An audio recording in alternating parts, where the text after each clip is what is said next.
Men are good, as are you. Indeed, men are good, as are you, and as is Paul Nathanson, who's with us today. And Paul, if you don't know him, and you should know him, is the author, co-author of a number of books on misandry that just set the stage for things, and they still hold true in today's world, Paul. Just fantastic books.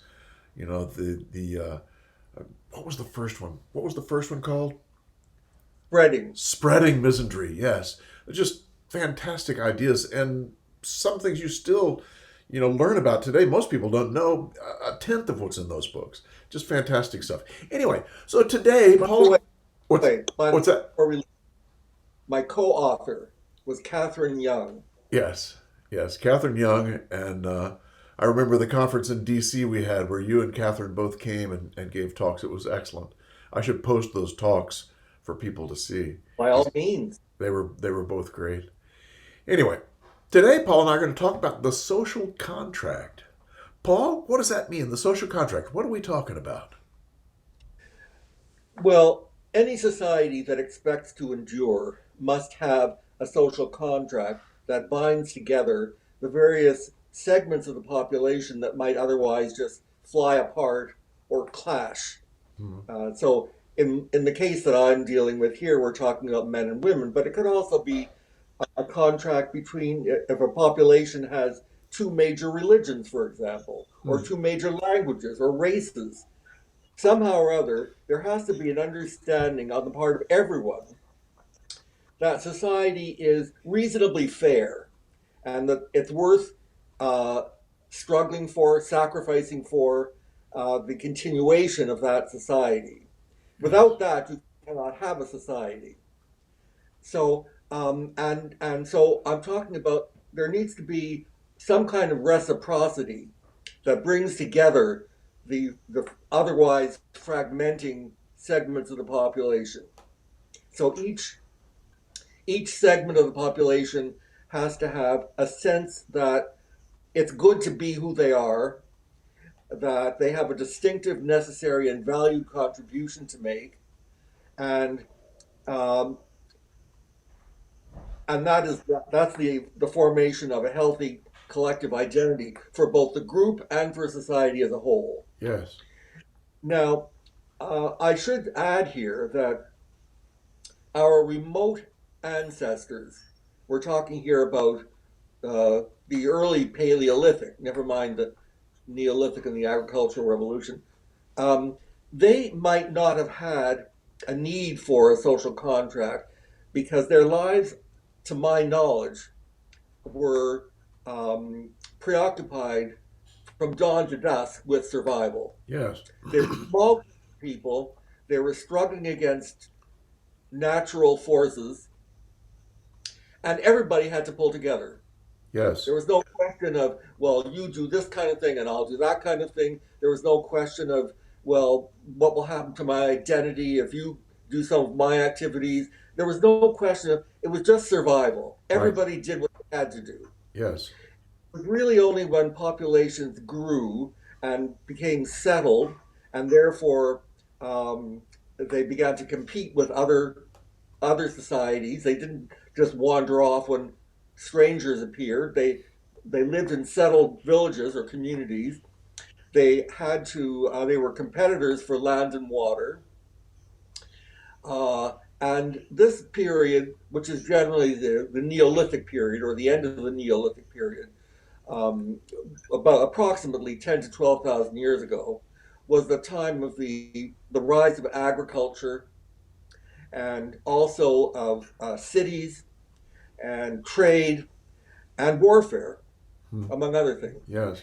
Uh, so it became necessary to think about who did what and what was the value of the things that each group did and how to make people all um, coalesce in a common project. Now they didn't talk about a social contract until Rousseau in the 18th century, but basically that's what they were doing. Right. They had to do it. They had to do it. Yes. And so we developed a social contract in let's say, European countries and in America, that it continued to exist roughly until around 1960. And then things really began to erode. And in some cases, there were good reasons for that. There were things that were unfair. Um, I don't want to say that we lived in paradise before the advent of feminism. Right. It was paradise, but there was nevertheless a basic kind of reciprocity that people could assume in general. Now, what got me thinking about this now, I've been thinking about it for years actually, but what made it uppermost in my mind recently was the war in Ukraine Yes. and the fact that the journalists covered um, a group of people that I think was a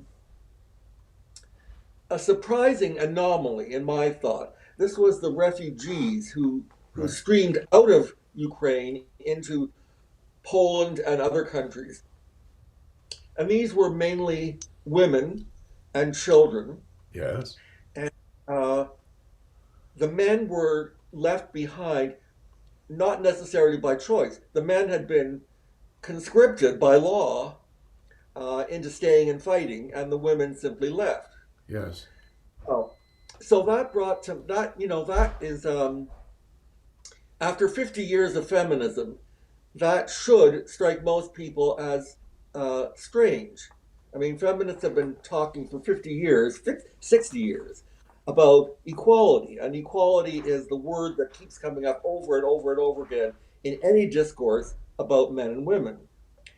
So here we have a situation in which um, women were being glorified as heroes, even though they were basically abandoning their country. It just, and of course, the only possible explanation for that could not be a feminist one. It had to be an understanding of men and women that relied on something other than the principle of equality. Hmm.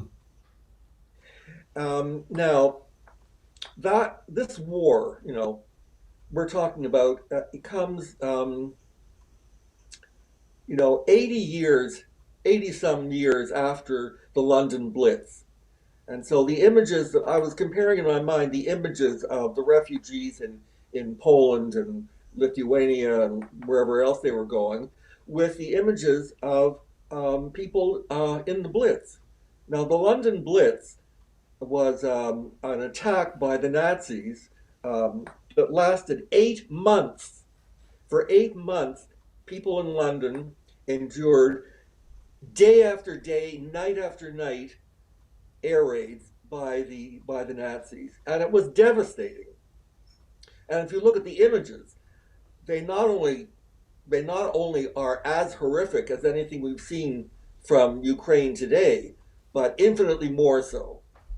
Now, women did not abandon London; they stayed there. Hmm.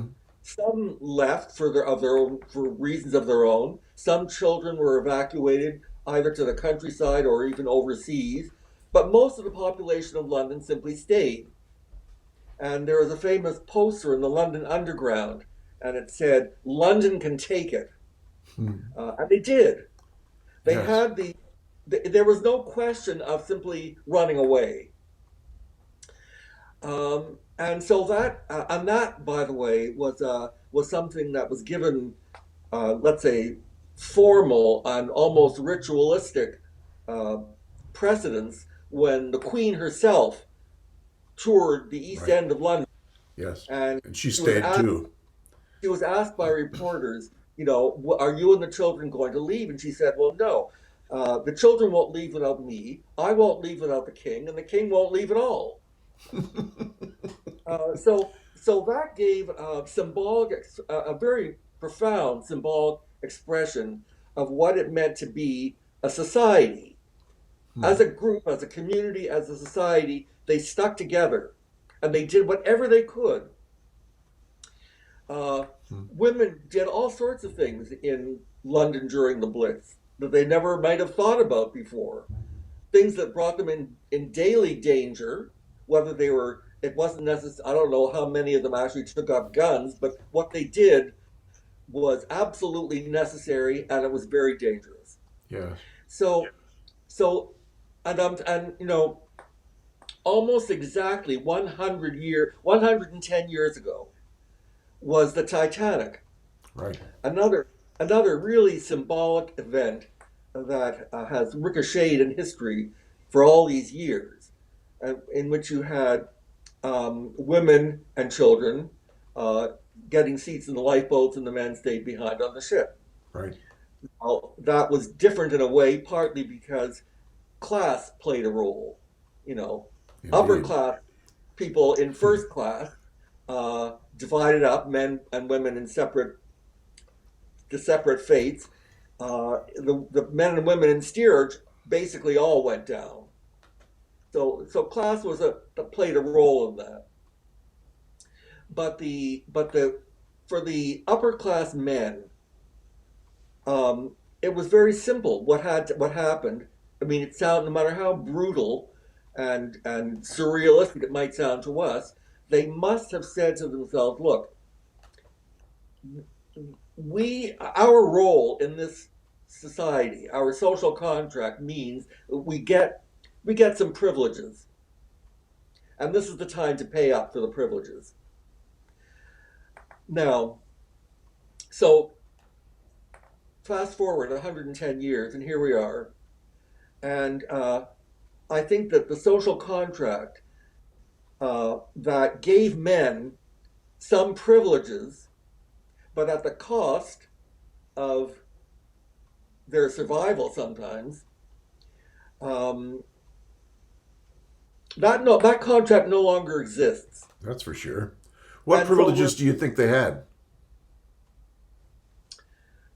well, they had nominal status. Even lower class men had some status. They had Hmm.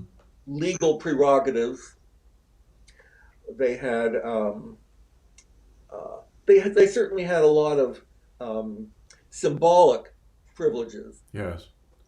Um, the survivors of the men who survived the wars, for example, they would come out every year in their uniforms and prance through the town and be glorified as heroes Right. and martyrs. Right. And there were all sorts of Yes. very ostentatious memorials to the fallen. Yes. Yes. The men who came back from the wars were given their old jobs back.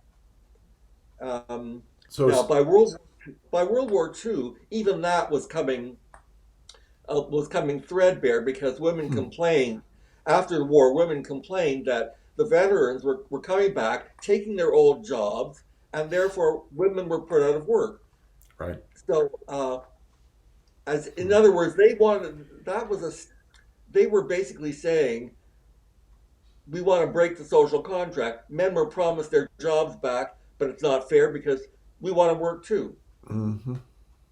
Hmm. So that was the beginning. The signs of erosion were already there in the 1940s. Yes, but it's interesting. The privileges you think they had were mostly status oriented, which of course is important to most men. You know, the status piece of things because men strive for status. You know. Well, there were legal matters too. I mean, men could vote before women could vote. Yes. Men didn't all get the vote at the same time, by the way. I mean, Oh, I know that. it was a long it took 100 years Yes. for men to have Britain, for example, for all men to get the vote, Yes. uh, because for many years it was contingent on having property, Yes. And I think the or last having state, the the right United religion. States, to allow white men to vote was in 1880s something. So it's like it was only what 2 3 decades before women got the vote that all white men were able to vote. So yeah, that whole history is fascinating. And even the suffragettes quarreled because some suffragettes, not all, did not want black men to get the vote before white women. Right. Right. So, these are long stories, and then there are Yes. these outs of race and class and religion and all these factors. But all I'm trying to say now is that we have to examine the question all over again about what to do with men and women. Yes, and you're also making the point that there was a solid way of seeing each other and knowing our roles that existed prior to 1960. There was a solidity there. There was some sort of agreement that was there, even if it was tacit, that was able to that was the glue, kind of held things together. Is that correct? Yes, but as I say, I don't want to turn this conversation into a kind of nostalgia fest for the good No, old days. no, no. There are Uh, some crappy the things good about old it days too. were good in some ways, but not good in others. Yes, And yes, better to some people than to other people. yes. I'm with you. So if we want to reestablish a social contract, it probably won't look exactly like the one that we've just lost. No. It will have to look somewhat different. Yes. It's not a social contract that allows, racial segregation, for example. Right. Yes. And Now, go I'm ahead. sorry. No, you go right ahead. So, in thinking about this and why people do not even seem to notice what I find anomalous about the refugees from Ukraine, and by the way, don't get me wrong here. I'm not saying that there is something sinister about women trying to get away from the bombing. I mean, I probably would have wanted to get away too. Yes. But it's a symbolic thing. It says something about that society Yes. in relation to our society in the West, and also in relation to an earlier society in the West. Now, when I talk about this with most people, uh, I get, and let's say with most conservatives basically want to preserve something from the past. Yeah. They value tradition, Right. and they don't want just to throw things away without reason. And I am in many ways conservative, but I'm not conservative for the sake of being conservative. I'm conservative just because by chance many of my ideas coincide with conservative ones, Hmm. but not all of them. Now, in discussions about this with conservatives, the response is mainly men. Well, I don't know what conservative women think, but with conservative men, the answer that they usually come up with has something to do with what I would call warmed over evolutionary psychology. I say warmed over because it's a popularized version of ideas that were developed by the people now called evolutionary psychologists. They Yeah. used to be called, you know, um, sociobiologists. There were several other earlier forms of it. But Right. basically, they look to the history of evolution as a guide to how we came to be as we are, and in some cases, how we came to be as we should be. Okay, so they're using evolution as if it's a template that we can simply map onto our own lives. Now, according to this theory, um, human evolution, took place uh, to make uh, to make men expendable or disposable, and the supposed reason, is that male lives are worth less than female lives. Right. And the reason for that is supposedly because women give birth to a few children and men impregnate or can impregnate many women. The idea being that theoretically, and I doubt that any of our ancestors thought about this, but if you were to theorize about it, you would have to say something like this: that if a lot of men are killed, let's say in a war, uh, then the survivors will come back and mate with many, many women all of whom will give birth to children. And so that would replenish the population. Now, the trouble with that theory, apart from any moral problems, I'll get back to that, but the trouble with that theory, even on intellectual grounds, is that it assumes um, a polygynous society. Right. Okay, so if you're going to have that kind of system, then it would make sense to legalize and have polygyny, in which men can marry many wives.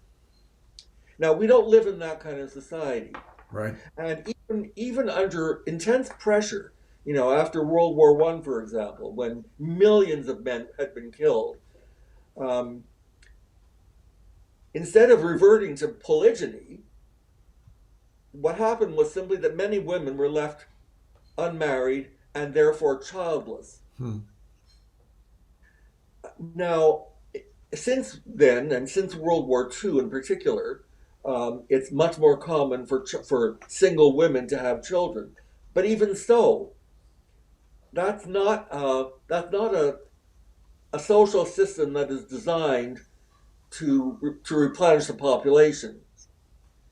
So unless we're really willing to embrace something like polygyny, I think we'd better think twice before Yes. And adopting that as a theoretical paradigm. I would add on to that that if you lose most of your men, then you lose the protectors.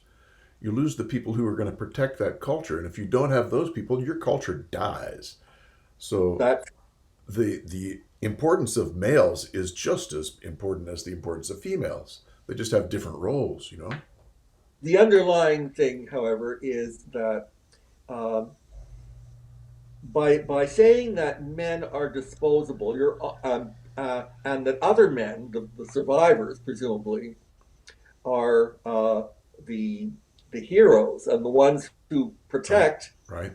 That means, in effect, giving a special status to men that women do not have, Correct. because men are in the position of protecting, and therefore of dominating.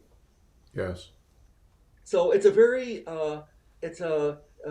dicey situation if you really want to go that way and advocate polygyny. Uh, then that's a one possible solution.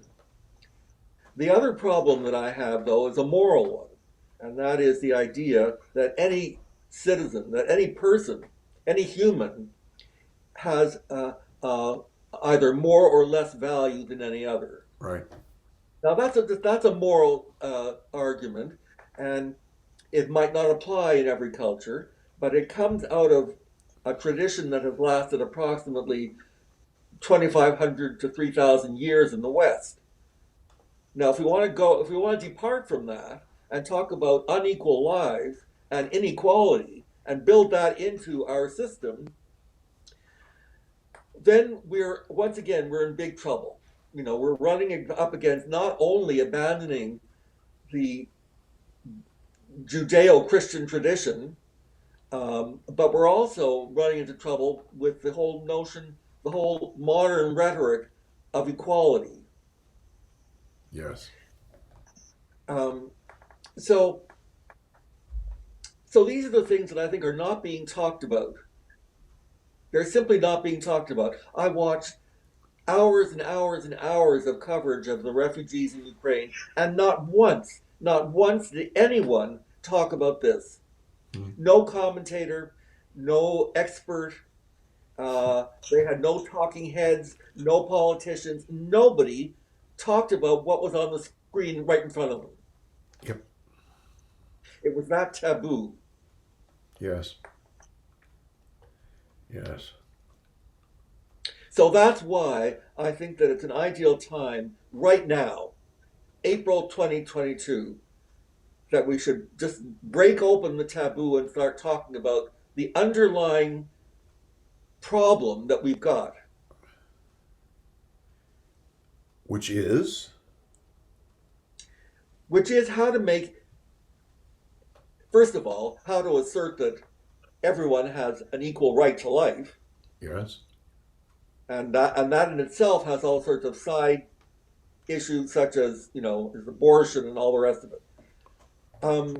And the other thing is that we have to decide on how to give men, in particular, a stake in the future of this society. Yes. And that brings up the question of fatherhood, and it brings up the question of how men, as a group, can be given can have an identity that is based on a distinctive contribution that they can make as men to society, Right. and one that is necessary for the survival of society, and also one that is publicly valued.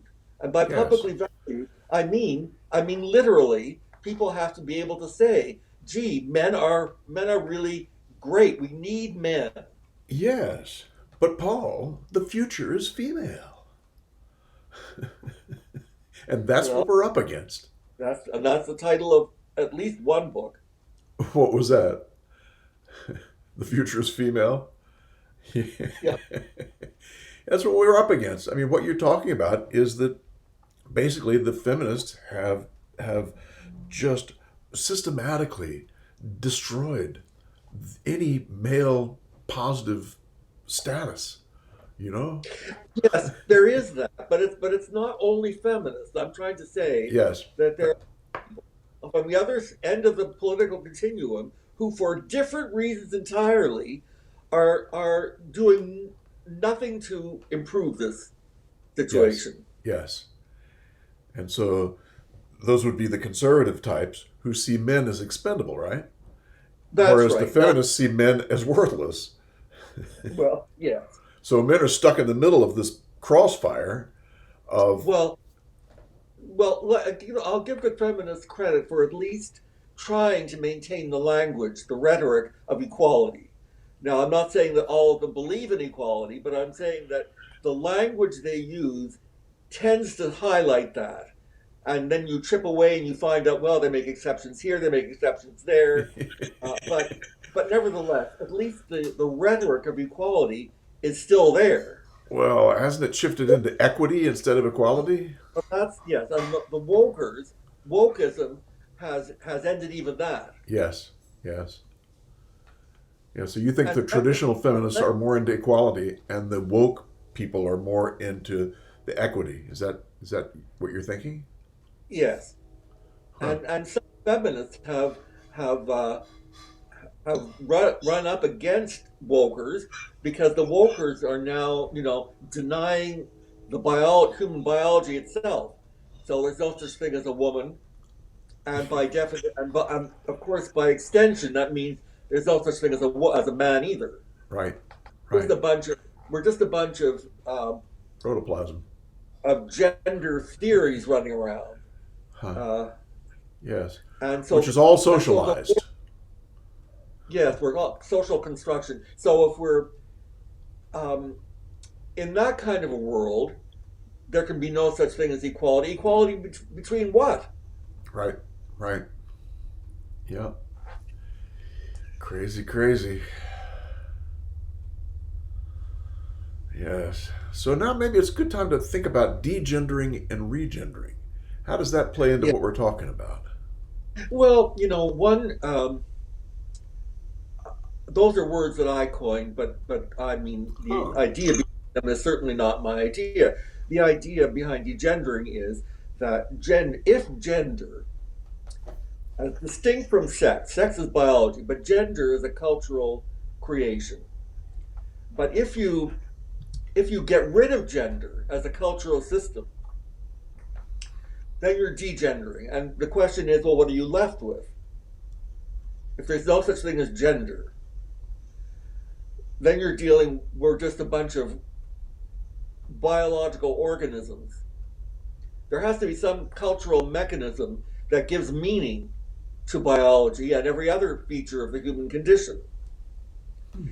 Now, regendering would be another possibility, and that is reestablishing a gender system that is not necessarily the old one revived, but maybe some part of that, but a variation of it. Hmm. So I guess I've come to the conclusion that we need some kind of regendering. We do need a gender system. And let me tell you, I don't come at this uh, as as if it were self-evident. I've spent most of my life. Now I'm 75 years old. I've spent most of my life uh, wishing that there were no such thing as gender, because Hmm. I grew up gay. Never mind that I didn't know what that word meant until I was 25 or 30 years old. But nevertheless, I grew up not fitting into the gender system that existed. Hmm. And therefore, my thought was, wouldn't life be wonderful if we could get rid of all that artificial stuff called gender and all be just human or whatever we wanted to be? So I had a tremendous emotional need and urge to destroy everything about gender. Hmm. I've changed my mind, and I've lived long enough to be able to change my mind because I see what happens when degendering takes place at a breakneck speed without adequate thought as to where we're going. And what do you see happens? Well, I think that what happens, one thing that happens is the advent of something like feminism, which was from the very beginning. That's second wave feminism. First wave feminism was good, but second wave feminism from Betty Friedan on was premised on the idea that gender was a cultural construct, social construct of patriarchy, that it was evil and had to be destroyed. Right. Now, it was evil for women. They didn't say it was evil for men. They didn't acknowledge that men suffered as much as women. Right. But nevertheless, they said that because women suffered, and they assumed that women suffered, it took them many years to convince women that women suffered. Women of my mother's generation and even my sister's generation were not so convinced. Right. But anyway, it took maybe 30 years, it took a generation. They got most or many women to thinking that they were second class citizens and that things had to change to suit them. Yes. And if men got hurt in the process, well, so what? Right. But that was, uh, there's a word for that, a military word. I can't remember what it is now. Uh, Necessary casualties. yeah, something like that. Um, so I think it took me quite a few years of reading about feminism, and I was a feminist, by the way. I considered myself a feminist. I Hmm. marched in feminist parades. Hmm. You and Warren Uh, Farrell. yes, I didn't become the a director of now, but I was, but I appreciated what they were trying to do. They were Yes. trying to solve a real problem that I experienced. The only trouble was that instead of freeing up men and women, they freed only women. Yes. And not only that, even worse, after the first, let's say, 10 or 15 years, they began demonizing men. So that was a step even further. Yes. It's one thing to be indifferent to men, it's another thing to be actively hostile. So, um, so all of this made me stop and think that my thinking had been wrong. There had to be another answer. Hmm. And it's really only now, right now, that I realize how deep the reversal has to be. It's not just a matter of lobbying for fathers' rights. I mean, that's a great thing to do. I approve of that. But there's got to be much, much more. What kinds of things are you thinking need to happen? Well, I'll give you one example.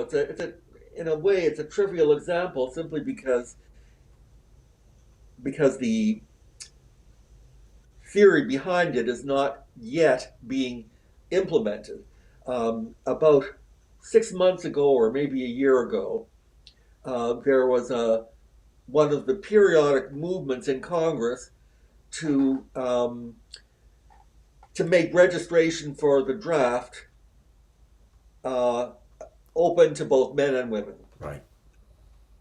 Now that was defeated. Right.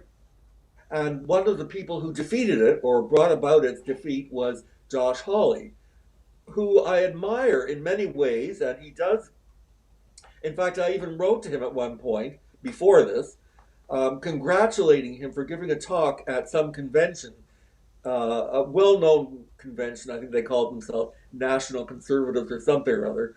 But he gave a talk really outlining the ways in which men needed help. Hmm. And I wrote him a letter and I congratulated him on that. But nevertheless, the same guy did not see any inconsistency between advocating equality for men and advocating inequality for men in the draft. Right. Right. He basically saw men as disposable. That's right.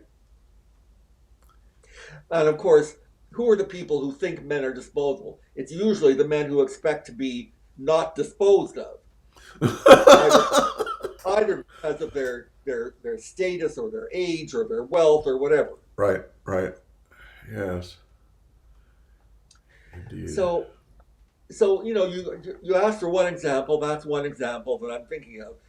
We need to get to the point where that kind of thing would really raise eyebrows. And in the discussion of that in the discussion of registration for the draft, nobody made the arguments that I'm making. The arguments were always based on sort of utility. Well, men can do this and women can't do that very well, and but that's irrelevant. It's irrelevant because there are plenty of things that women can do and have done in battle, yes, just as well as men. Hmm. In the Israel's War of Independence in 1948, men and women alike were in combat. Right. Right. Now, after the war, years after the war, they ended that. Men and women were both, and still are both, drafted into the military, but women are not drafted into combat. Right. But the reason for that wasn't because the women on the front line in 1948 had done a bad job. It was because the religious parties in Israel decided that fraternization between men and women in the trenches or wherever they were fighting was contrary to tradition. Huh. So the religious parties had enough clout together to get that. But I should add here that the same religious parties also maintain that no men should be drafted for combat because they should all be studying Torah in the synagogue. Interesting. And in fact, for many years, and maybe even now, religious men do not go into the army in Israel. They're supposed to be scholars of Torah. For which, of course, that raised a big problem in Israel, a big culture conflict, because the religious people were hated by secular Israelis for making that exception. And I'm not sure, I think that might no longer be the case. But it was for 30, 40, 50 years. How about that? It's interesting. But basically, I think one of the things that needs to shift is we need to find a way to give men status and a way to create identity that's masculine. You know? It has to be something that is distinctive, necessary, and publicly valued. And you taught me that a long time ago. The only thing I can think of that fills the bill is fatherhood. Yes, yes. But to get there, you have to argue against the idea that mothers can be fathers. Well, they can't be fathers. Well, Some people say no. As you know, Tom, some people say that they can. Well, we can prove that to be incorrect using biology. Well, uh, it's not just a matter of biology, though. It's a matter of what mothers and fathers actually do in the home. Exactly, exactly. So, Did and you so if know you that they have, found that the hormone oxytocin, when given to both mothers and fathers, does different things to both of them? The mother, it makes her want to goo the baby. Oh, goo goo, goo goo, goo. Motherese, they call it. The father, it pushes him to activity, pushes him to do something active. So it's like they're completely different paths. Nature doesn't like redundancy, and so there's these two paths that are just completely, starkly different. And this is the mother and the father path. And this is why mothers can't be fathers and fathers can't be mothers. yes, this is an argument. I mean, I would make that argument, Yes, and it's but just one thing out of many. out of many. But the arguments against it. I mean, Yes. the fact that single motherhood by choice, never mind by default, there have always been um, one parent who dies or runs off or something like that, Yes. or but those are exceptions. Yes. But the idea that single parenthood by choice is a laudable, heroic, Glorious. glorified is quite different, and it's based on the idea that fathers are just assistant mothers. And so if you don't have Inconsequential. a father, then you either hire a servant or you get free daycare or you make arrangements. But it's not necessary to have a father in the home. Right. Right. And that is the kind of bullshit that they've been pushing for a long time. And the science now tells us that is absolutely incorrect. I mean, the McClanahan studies showed that fatherlessness caused problems. It wasn't correlated, it caused them. So there's a lot of data out there in science that backs up the idea that fathers are essential. You know? Actually, now to mention that one of the other problems that enters into this through wokeism is the idea that reason itself is a patriarchal Right. conspiracy, Right. and therefore that you can trash science itself. Yes. Yes, because science doesn't matter. I mean, that's not important. You know, there is no So, truth. so you have a nominee for the Supreme Court who's asked a definition of a woman, and she claims, I can't give you a definition. So, no, that's not to say that she won't be an effective Supreme Court justice. I don't know. But that answer, the fact that anyone could even say such a stupid thing, Really, is, is really. a shock uh, indictment of a society that no longer values reason, partly, not only, but Huh. partly because reason is seen as patriarchal or Masculine. white or Yeah, white. yeah, yeah. Logic is masculine, whereas emotions are feminine. So emotions are wonderful. Everyone should have all of them. Men should be more emotional, but logic, not so much. Never Hey, mind, never mind that there are plenty of female scholars who actually do use reason. yeah, at least there used to be. I think that's disappearing too. The more and more the social sciences and it's like the feminists have invaded everything and pulled this woke stuff. It's just crazy. Well, I think I want to highlight the woke part Mm. because that is probably that's probably what will undo the final threads that bind society together. Seems like it, doesn't it? So you have a There is pessimistic outlook. They offer absolutely nothing that could possibly unite a society, Right. and on the contrary, they offer every conceivable way of polarizing and dividing society. I agree 100%. How do we fight that, Paul? What do we do to fight that? Well, now that's a question that I wish I had an answer for. Not only because this is an interview and I'm supposed to answer questions, but also because I don't know. I'm not sure that we do have a future. We've become so, our ability to think rationally has become so eroded Yes.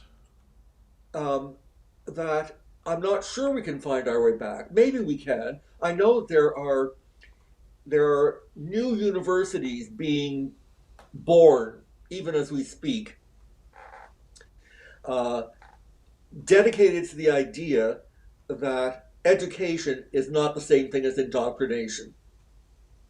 Higher education. Right. Elementary school education is another matter. But then we have in the States, not in Canada, but in the States, there are people who are rebelling, parents who are rebelling against school boards that say that parents have nothing to do with education. Right. Right. Yes.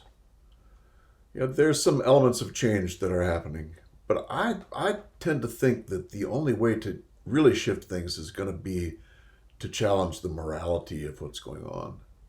Well, yes, and that's why I insist. I talk about my opposition to this doctrine that emerged somehow out of evolutionary psychology.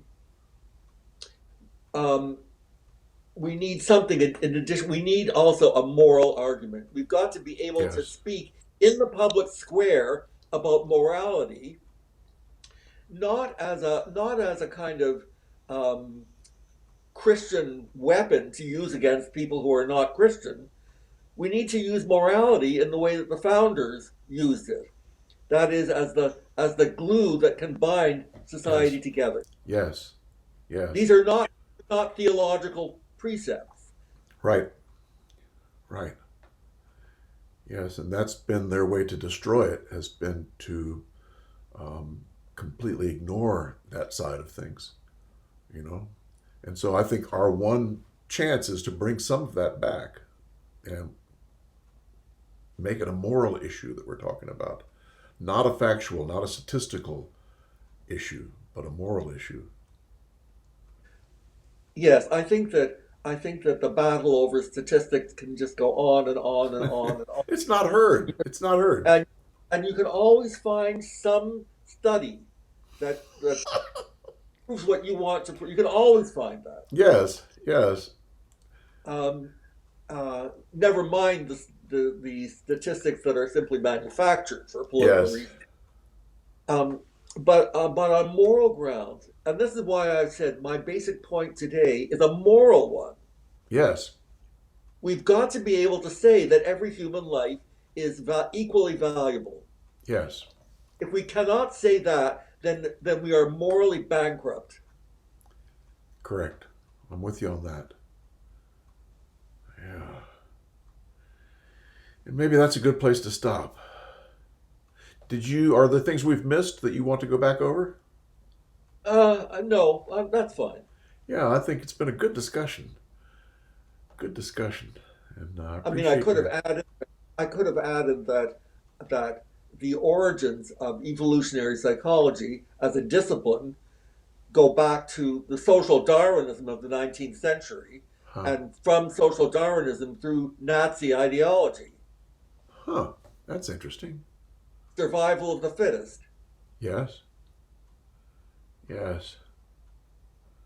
Yeah, the Nazis did all kinds of things that were in that direction, didn't they? Yes, and I don't want to say that every evolutionary psychologist today is a Nazi. I only want No, you're not saying that.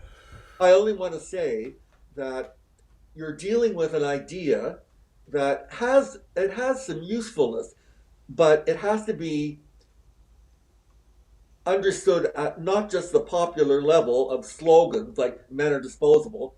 I mean, that's become a slogan. Yeah, yeah. And the future is female. Yeah, I remember I read something from you that mentioned that the Nazis actually had camps of some sort to reproduce Yes, more Aryans. Is that right? yes, that's right. They used to they would mate SS officers who were by definition the best of Aryan stock, breeding stock, and they would mate them with appropriate women. They would also steal, kidnap children from some of the conquered countries if they were blonde and blue eyed. Uh, they did all sorts of things to improve their racial stock. And of course, the other factor was that they eliminated the races that they considered impure. Yes, So yes. the so death camps was only one. The other side of the coin of the death camp Is was the stud farm, the the Nazi stud farm. It I was did not called know the about Laban. that. Yeah. It was called the Lebensborn program, Huh. and So they had both sides, the death camps and the birth camps. that's right. It's a strange crew, eh? Very strange crew. But Paul, thank you very much for your time today. It's been a fascinating discussion. I hope we can pick this up sometime and talk more about it. So Well, I hope so too, and I hope you, if you want to print out the some stuff that I sent to you, please do. I may do that. I may do that, and maybe put the video together with the written part. That's fine. Good deal. So men are good, as are you, Paul. And you take care. We'll see you next time. Okay, thank you. Okie doke. Bye bye. Men are good, as are you.